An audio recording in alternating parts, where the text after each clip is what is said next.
sou a Vivi! Finalmente eu consegui voltar. Eu não sei qual é a periodicidade, gente, não prometo nada, mas me deu muita vontade de gravar sobre os cursos do Masterclass que eu fiz. Ano passado eu recebi um convite de uma amiga para degustar o Masterclass. Eu ganhei 1 ano de assinatura gratuita para testar os cursos da plataforma. E depois de ter feito vários, muitos inclusive de escrita, né? Na verdade eu priorizei os de escrita, eu posso dizer que vale muito a pena. Para quem não sabe, Masterclass é um programa de cursos online com profissionais de diversas áreas, e os cursos são divididos por episódios que você pode assistir quando e onde quiser. Não precisa estar ao vivo para assistir as aulas. Você pode fazer seu horário, sua agenda, suas regras. E eu não tô ganhando nada com isso, eu nem sei quanto tá o Masterclass hoje, porque eu usei esse 1 ano e eu não renovei ainda, mas eu pretendo renovar porque vale muito a pena. Só sei que é em dólar, se eu não me engano, e o dólar tá alto, né?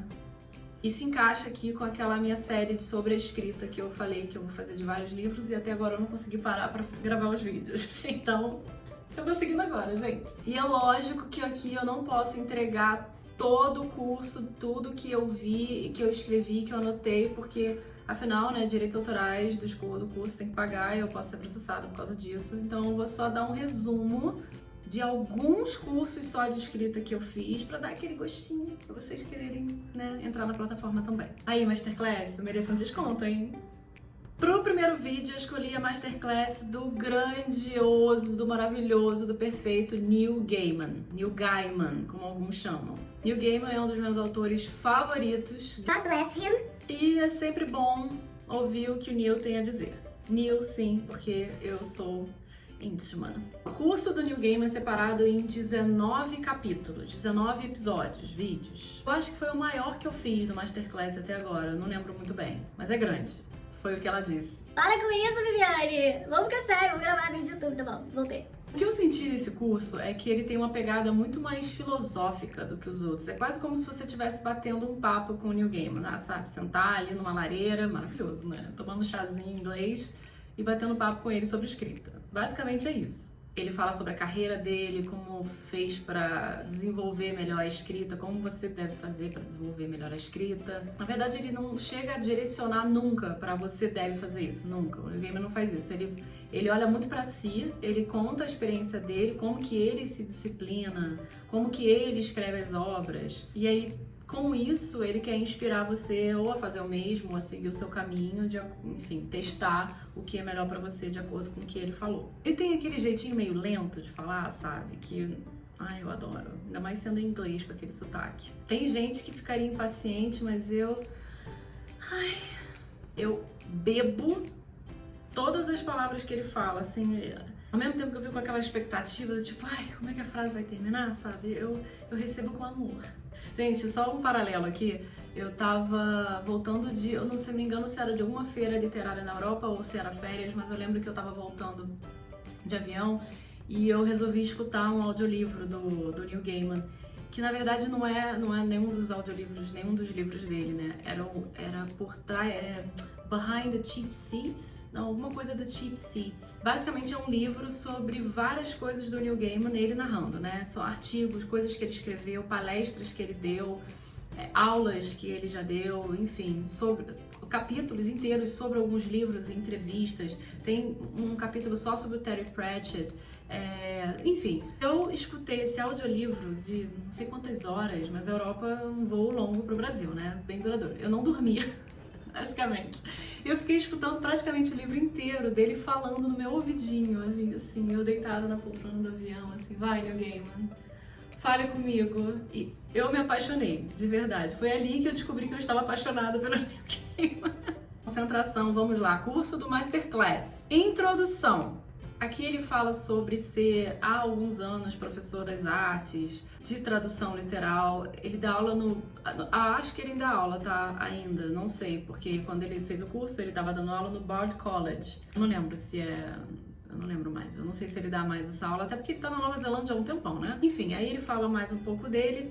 E aqui ele fala a importância de mostrar as ferramentas da escrita, onde estão as armadilhas e como construir as histórias. O Neil Gaiman acredita muito em exercício. Você aprende muito mais pela prática do que qualquer outra coisa. E ele gosta de dar esses empurrões, sabe? Por isso que ele é muito filosófico quando ele fala de escrita, porque é como se fossem uns empurrões para ajudar você a começar a escrever ou a desenvolver a sua escrita, se você já escreve há muito tempo. 2. A verdade na ficção. Seres humanos são criaturas do storytelling. Contar histórias está dentro de nós. A história faz parte da gente. O melhor paradoxo é que quando a gente escreve ficção, é que a gente mente para contar uma verdade. A gente cria personagens que não existem, a gente fala de coisas que nunca aconteceram, em lugares que não existiram, para através dessas palavras a gente poder dizer a verdade. É bem verdade que algumas verdades a gente não aprende automaticamente. A gente pode se deparar com ela na nossa frente, tá ali, claro, pra gente enxergar, mas a gente não consegue ver. E a história tem esse dom de fazer com que a gente enxergue uma maneira mais eficaz de passar uma informação, sabe? É que nem a música, que as pessoas decoram as coisas com mais facilidade quando cantam aquela coisa, tipo abecedário, fórmulas, tabela periódica. Tem gente que faz musiquinha para decorar essas informações. E a história, de fato, quando você tá lendo uma ficção, você tende a fixar um conceito muito melhor do que se alguém chegar e explicar para ele, para você, de uma forma óbvia e clara. E às vezes não dá para enxergar, não dá para ver. Cada episódio que ele fala sobre bastidor, eu fico assim babando, é muito interessante, é bem bacana. Pra quem gosta de New Gamer, vale a pena. Que apesar de não ser sobre a escrita em si, você fica sabendo um pouco de como que é a vida do escritor nos bastidores enquanto ele escreve a sua obra. Já dá pra ter uma noçãozinha, sabe, do que a pessoa passa, de onde vem a inspiração dele, como que ele enxerga aquela inspiração e coloca no papel. Por que ele escolhe certos detalhes da vida para colocar no papel, é bem bacana. Vocês sabiam que ninguém queria publicar Coraline quando ele começou a escrever? Tanto que ele diz que ele nem teve pressa para escrever essa história, porque ele sabia que ninguém queria publicar mesmo, então ele foi usando o tempo que ele tinha, sem pressa. A ideia para ele de terminar aquela história foi apenas para mostrar que dragões podem ser derrotados, sabe? Quando a gente começa a escrever uma história e dá bloqueio, a gente não sabe como terminar, a gente cria esses dragões na nossa cabeça, uma analogia que eu tô fazendo aqui. Cria esses dragões, tipo, serem impossíveis de serem derrotados. E quando você termina uma história, independente de o que você vai fazer com ela, se alguém quer publicar ou não, é pra você mostrar pra si mesmo que dragões podem ser derrotados. O ponto aqui é seja honesto. O Neil, quando ele não conseguia resposta pra uma coisa que ele tava fazendo, ele pensava assim, ou eu sou ruim, ou eu não tenho informação o suficiente sobre isso pra responder. De vez em quando vai ter uns barulhos aqui, é minha gata, a Nala, tá? Daqui a pouco ela aparece no vídeo e eu apresento vocês pra Nala. Ela é terrível, ela destrói tudo e fica fazendo barulho enquanto eu tô gravando o vídeo. Por não saber responder muita coisa, o Neil Gaiman resolveu ser jornalista e falar de coisas que interessavam a ele. Livros de fantasia, livros de ficção científica, que assim era meio que uma desculpa para ele fazer perguntas para uma galera mais sabida do assunto e aí ele aprenderia. E ele diz que autores experientes, eles se aprofundam na crítica. O ideal aqui é, na verdade, se você é um escritor, se você quer ser um escritor, você precisa ser primeiro um leitor.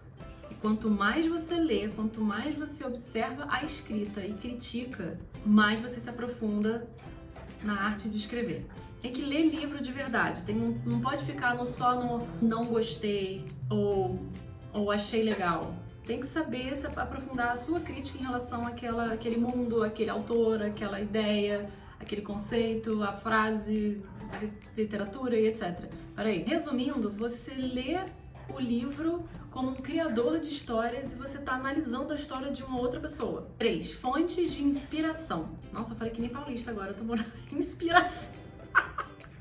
Gente, inspiração. Carioca, voltou. É muito mais fácil a gente identificar os artistas que nos inspiram. Nossa, agora eu tô forçando a barra pro carioca aqui, foi mal. É muito mais fácil a gente identificar os artistas que nos inspiram da nossa área. A gente não comenta muito sobre os outros artistas. Por exemplo, eu vou comentar muito sobre Tolkien, sobre Terry Pratchett, sobre o Neil Gaiman, porque eu gosto muito desse tipo de livro, de fantasia, né, ficção especulativa, terror. Mas é muito mais difícil eu parar e falar assim, deixa eu ver aqui artistas de desenho, ou pintura, ou até música. Porque não é o que eu faço no dia a dia, não é a minha profissão. Só que a inspiração vem de todos esses lugares, não vem só do que a gente lê, do que a gente gosta. Vem da música que a gente escuta, vem do filme que a gente assistiu, da série, do desenho. É bacana a gente parar para identificar de onde vem a nossa inspiração, sabe? Realmente parar e pensar sobre isso. E entender também de onde vêm as emoções que a gente sente quando vê, assiste, escuta alguma coisa. E isso é preciso entender isso até para poder decifrar o que é melhor, o que funciona melhor para você ou não. Da música, por exemplo, os meus artistas favoritos, né, os meus ídolos da música são os compositores de trilhas sonoras de filmes. É claro, eu gosto daí de Whitney Houston e Elton John, adoro, Michael Jackson. Claro, não vou desmerecer a música cantada, mas o que me inspira na escrita, e aí aqui que eu tô falando disso porque eu tô focando nessa área, o que me inspira na escrita são os artistas, são os compositores de trilha sonora de filme. John Williams, Hans Zimmer, James Horner, Michael Giacchino, Morricone, John Barry, enfim, tem muitos nomes na trilha sonora que eu sou apaixonada e essas músicas tendem a fazer parte do meu dia a dia como escritora. Quando eu escrevo, eu boto uma trilha sonora, até porque eu não consigo escrever com trilha sonora cantada, então tem que ser instrumental. E, de verdade, eu não teria criado absolutamente nada. Tudo bem que eu não criei tanta coisa assim, mas o pouco que eu criei, eu não teria criado se não fosse por eles. Como exercício, nesse capítulo, o Neil Gaiman fala pra gente subverter o que é familiar. Pega algo bem conhecido, olha para o que a gente normalmente olha e aí tenta examinar por outros ângulos. Cria uma história a partir desse ângulo novo que você imaginar, que você pensar. Bora distorcer as coisas, dê vida a essa distorção, a algo novo. E aí você vê o que acontece. Tenta também escrever sobre as pessoas à sua volta, no ônibus, na farmácia, no supermercado. Sei lá, andando de bicicleta, você vê uma cena, você quer escrever, escreve. E aí tenta distorcer essa cena também, pensar em uma outra coisa completamente diferente do que você, do óbvio, né? Do que você realmente olhou, do que você escreveria. Eu tava outro dia vendo o documentário da Pixar sobre aquele filme Soul, do pianista, de jazz e tal. E o primeiro episódio é sobre o roteirista do filme. Não sei se vocês já conseguiram ver nem o filme, nem o documentário, mas pode deixar sem spoiler. Só uma coisinha. Ele comenta que tem uma cena no filme que é dentro de uma barbearia de bairro, né? Especificamente de negros. E ele comenta o quanto que essa cena é imprescindível pro filme para dar o tom do personagem. Olha ela aqui. Ela chegou, gente.